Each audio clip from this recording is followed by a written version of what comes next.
May mga nagsasabi, di daw maganda to.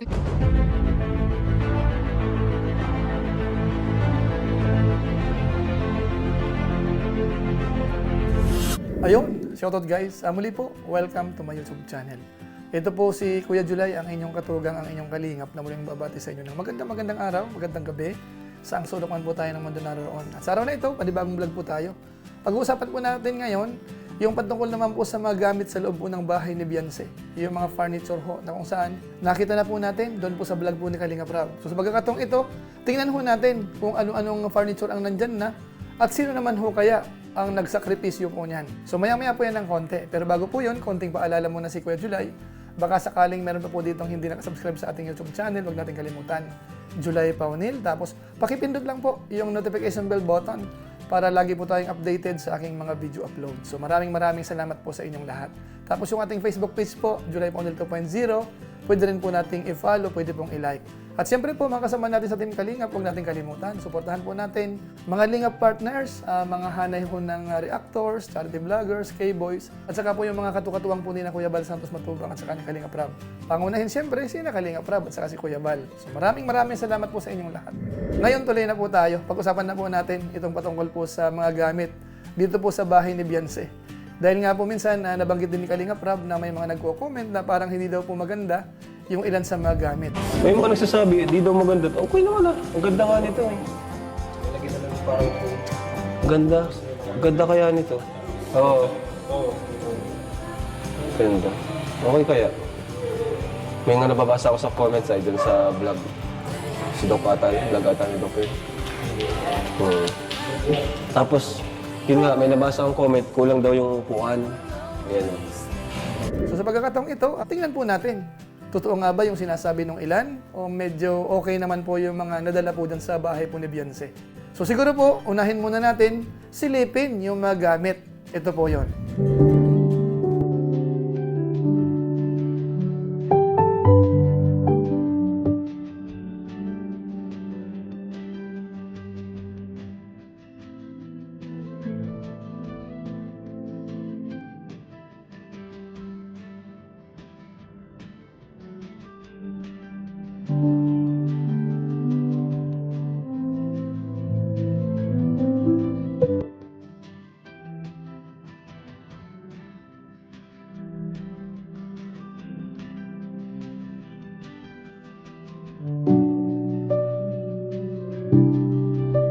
So yan, may mga gamit na po. Ito, yan. May phone, may table. Di ba 6 to dapat? Ayan po. Pero ang ganda, grabe. Ang ganda ng mga ano. Napaka-simple lang po yung design niya. Wow! May mga gamit na rin pala dito. Thank you po. Thank you po sa mga nagpadala po ng gamit para kay Beyonce. Ano po? And may tao dito? Wala. Wow! Grabe! Grabe naman yan. Grabe naman yan, guys. Dito kay... ito yung kwarto ni Beyonce. Ang ganda, grabe. Pambihira. Ngayon lang nangyari sa atin to. Guys, tingnan yung cabinet, guys, oh. Oh. Grabe na, na-miss na naman ako mga kalingap. Di naman ako makapaniwala dito. So yun, nakawain po natin. Medyo gumanda-ganda na ano. Iba talaga ang bahay kapag po may mga gamit na. So karamihan mukhang kahoy ho yung mga nabili po nila. At mukhang okay naman po. Simple lang po ang dating pero maganda naman. Actually po, si Kalinga Prab nagulat din. Kasi kumbaga ho, yung mga gamit na yan, hindi na po pinadaan sa kanya. Hindi na po siya inabala. Hindi na po ako nito nagbili ng gamit. Take note guys, hindi na ako bumili ng mga gamit nito. Pagdating namin, may mga gamit na. Kaya maraming salamat po sa mga sponsors at saka po dun sa namili po niyan. Mamaya po malalaman niyo po yan. Pero ang punto po natin dito, usually sa mga babae ni Kalinga Prab, 1 day or 2 days before a ribbon cutting, napapanood po natin, si Kalinga Prab po mismo ang namimili ng mga gamit. Pati po yung kalititan po sa loob ng bahay, kinokompleto po yan ni Kalinga Prab. Pero sa pagkakataong ito mga kabayan natin, talagang ano po, hindi nagbabaya yung mga sponsor at saka po yung mga kausap po nila. So ngayon po tingnan po natin, ano kaya ang reaksyon ng pamilya po ni na Beyonce, lalo na po yung nanay. Panoorin po natin. Kayo na, ano gusto nyo sabihin po, Sobra Nay? pong nagpapasalamat po kami sa lahat nga po ng tumulong po sa amin. Kay Beyonce po, talagang sobra-sobra po ang tulong po na naibigay niyo po sa amin. Ah, sige po. Ay, Talaga grabe. Nakakaiyak na nga po pag minsan nga po nahihiya na po kami. Okay lang po yan, Nay. Kasi sobra-sobra na po. Wala kayong idea na kung sino yung mga nag-ano ng, nagpadala nitong mga accessories, ay, furnitures? Wala po? Ano po, sila, dami-dami po kasi nilang mahirap po magbanggit ngayon ng isang tao. Oo na nga, kasi. sa bagay, sa bagay. Tanay ko na lang si, Sa di ko ano rin na lang alam po. ay. Sa ribbon cutting na lang po. Opo. Talagang Pasensya na din po kayo, di ko rin po alam. So ayan mga kabayan natin, aramdam po natin na masaya po sila. Actually, gusto po nilang pasalamatan, kaso nga lang po, marami daw, kaya hindi na muna siya nagpangalan mga kabayan natin. Pero isang bagay po ang napansin po natin, masayang-masaya po yung nanay. Kaya lumalabas, parang satisfied po sila dito po sa mga furniture po na dinala dito sa loob po ng bahay. Kaya siguro po, pakiusap na lang po natin sa ilan na nag-i-expect po ng mga mamahaling gamit pa o mas magaganda, na isipin na lang po natin na sinabyan si Ho, yung kanyang pamilya, ay simple lang naman po. Tapos yung pabahay natin, medyo malaki po yan, ginastusan. Kaso ang dating po, talagang simple siya. So lumalabas po dito, yung furniture simple siya, yung bahay simple, yung titira simple. So maganda ho siya, no? Hindi ibig sabihin po kapag sinabi nating simple lang, pangit. Ano, marami pong simple ang design na magandang tingnan. Actually po si Kalinga Prab po dito, napansin ko or naramdaman ko, parang komportable siya. Nabanggit niya nga po na kung ano daw, nandyan sila sa malapit, doon sila tatambay, doon sila kakain. Saka, parang pwede kayo magtaratambay dito palagi. Ayun Ano? po Pag may naman. mga na-scout tayo malapit dito, dito tayo makain. Opo. Kasi, Malapit ang na relax, lang. oh. So ibig sabihin po, parang komportable po sila, nagagandahan, na-appreciate po ni Kalinga Prab. Kasi sa akin po kasi, gusto ko kasing i-appreciate ho yung mga gumastos, kung sino man po nakaisip nung ganyang design, i-appreciate po natin. Bagamat siyempre malamang sa iba, medyo hindi nila masyadong gusto yan. Kaso nga lang po, kung sila naman po ang gumagastos, yun ang pakiramdam nila, wag na lang po natin komentahan po ng hindi maganda. Ang isipin po natin, nag-effort po sila, gumastos, para matulungan ang pamilya po ni Beyonce. Ano po, so sana malinaw po yan. So sa pagkakataong ito mga kabayan natin, bigyan ko naman po ng konting appreciation. Sino naman ho ang mga kausap po ng mga sponsors? At sino ho ang namili?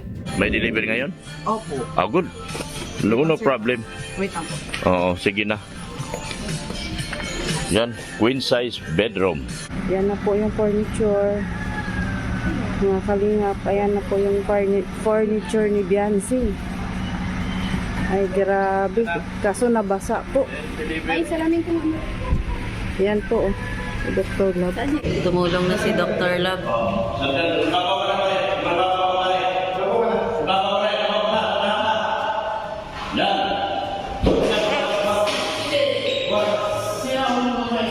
Tapos biglang dumilim. Tapos biglang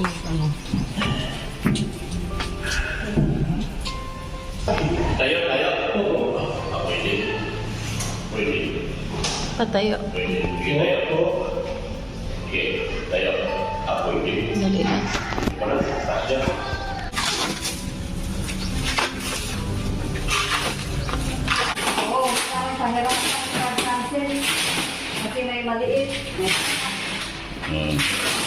Di rin magawa ni Matt Hansel yan kasi may maliit na bata. So ayan po mga kabayan po natin. Ang isa po dyan ay si Dr. Love po.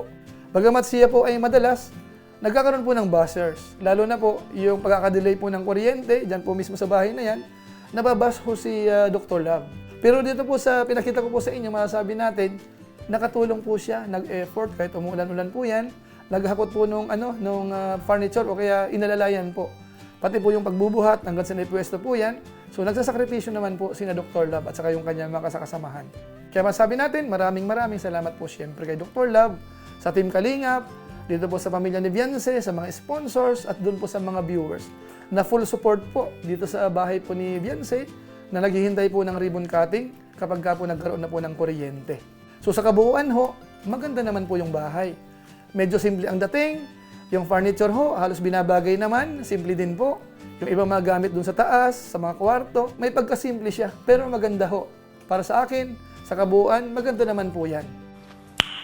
Nice. Kaya marapat lamang pong pasalamatan natin lahat po ng nag-effort po dyan. So maraming salamat po sa inyo. Yan lang po muna siguro ang ating reaction video po sa pagkakataong ito patungkol po sa mga gamit dito po sa bahay ni Beyonce na kung saan hindi pa po yan kompleto. So abangan po natin sa ribbon cutting. Check ho, magiging kompleto na po yan. So maraming salamat po sa inyo. So pansamantala, paalam mo na si Kuya July. Pero gaya po ng dati, pasalamatan ko lang po muna ang ating mga supporters. Lagi pong nanonood sa ating YouTube channel, sa ating Facebook page, kahit po sa live stream natin. Maraming salamat po sa inyo, lalong-lalo na po yung mga hindi po nag-skip ng ads, masibag mag-like at saka po nag-share ng ating mga videos. So kung inyo po itong nagustuhan, pwede po nating i-share. So muli, ito po si Kuya July, ang inyong katugang, ang inyong kalingap. Na pansamantalang nagpapaalam po muna. Kita-kita ulit tayo sa mga susunod ko pang vlog. Maraming salamat sa inyong walang samang pagsuporta po sa ating YouTube channel. Pagpalain nawa kayo ng Diyos, mabuhay tayong lahat. God bless. Bye-bye!